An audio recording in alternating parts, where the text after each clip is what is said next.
What is going on at Euston Station? That is probably the £5 billion question, and up until a few weeks ago I would have said who knows. But details are finally starting to emerge about the proposals for the new HS2 station. But beyond the piecemeal information provided so far, there is more to the new HS2 station at Euston than has been reported over the past 2 years. Firstly, it's important to understand how we ended up with what is quite frankly a mess of a situation. Much has been written and said, but ultimately the design was changed from an 11 platform 2-phase construction to a 10 platform station that would have been constructed in a single phase.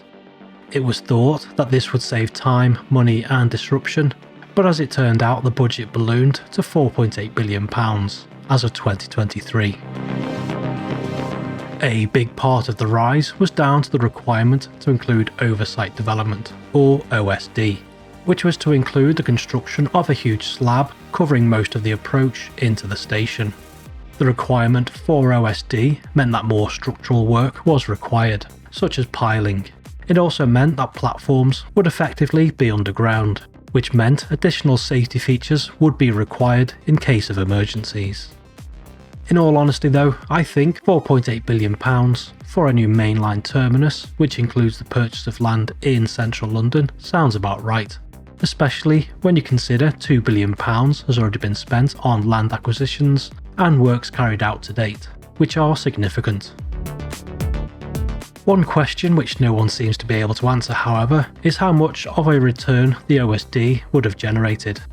To my mind, real estate in central London should command a premium, which you would think would cover the costs of the additional piling and the slab at the very least. As things stand, it appears as if Labour is clinging to the hope that private investors will step in to fund the station, which I think may ultimately be unrealistic. It also appears as if Labour is going ahead with the 6-platform option that was being developed under the Tories. This option would provide capacity for only 10 trains per hour in and out of the station. Capacity for just 10 trains per hour would be taken up by the services to Birmingham and the proposed Classic compatible services heading north via Handsacre at some point in the future, which, if this was the end state, would leave zero scope to extend HS2 to the east or provide additional services if HS2 was extended to Crewe. It does, however, sound like there will be provision for platforms to be added in future, but until we see the final designs for Euston, it's impossible to say for certain what Labour plans to do.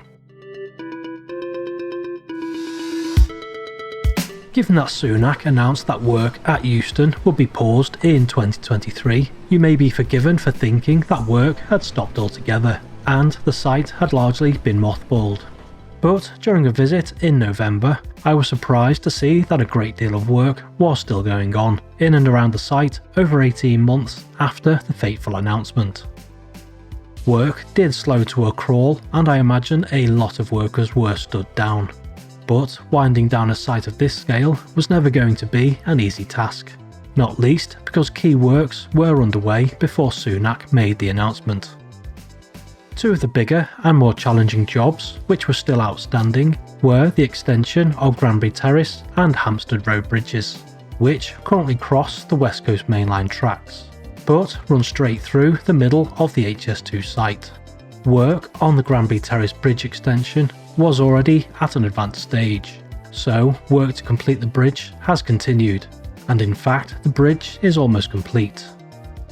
No work had taken place on the extension of Hampstead Road Bridge, but utility diversion works are currently taking place along the road. Hampstead Road is a busy and vital artery running from Camden to Euston Road, so the presence of temporary lights is probably not welcome by residents. But the bridge will have to be extended no matter what decisions are made about the size of the new station. The utility diversion works are in fact temporary, with the utilities being diverted along Granbury Terrace, whilst work takes place on Hampstead Road. I imagine that means that the utilities will be rerouted along the new Hampstead Road Bridge once complete. I don't believe any work has taken place to prepare for the bridge itself, but the utility works are a big step towards construction. Hampstead Road and Granbury Terrace are not the only active sites in Euston, and work has continued to build a new traction substation building for the underground, which will replace a Leslie Green building which currently houses the equipment. The cube-shaped building was given the nickname the Sugar Cube, as it was supposed to be covered in thousands of bright white tiles. However, after the pause, it was decided to paint the building temporarily until the future of the station is known. The fit-out of the TSS has however continued, and the Leslie Green building will still eventually be demolished. The station building and the approach are two pieces of an enormous puzzle. But arguably the most crucial part of the puzzle is the tunnel which will bring trains into Euston. It was therefore reassuring that the Chancellor announced during the autumn budget that tunnelling will commence next year.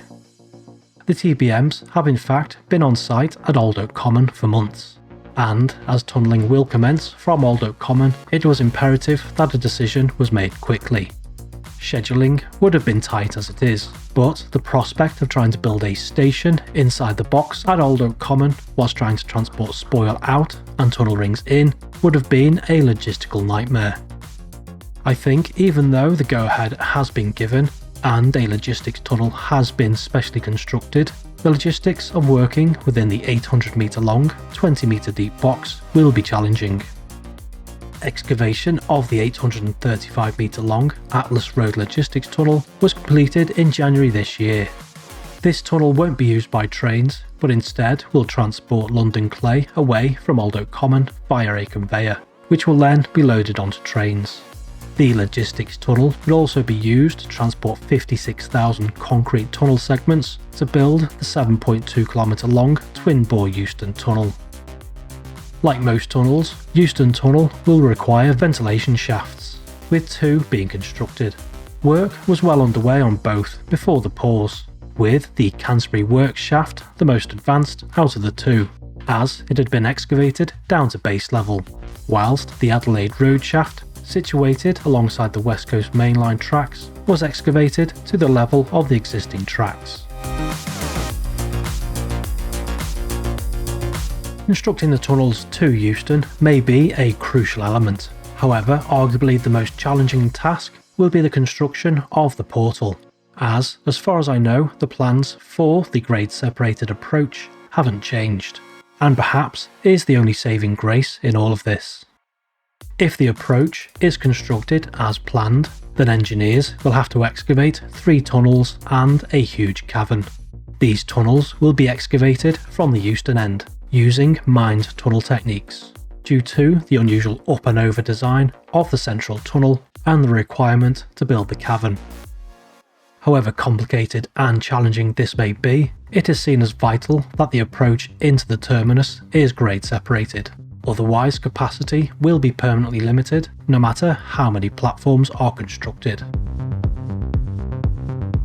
Although there has been a lot of discussion since 2023 about if HS2 will ever reach Euston, I don't think there was ever any real doubt that HS2 would eventually be constructed into central London.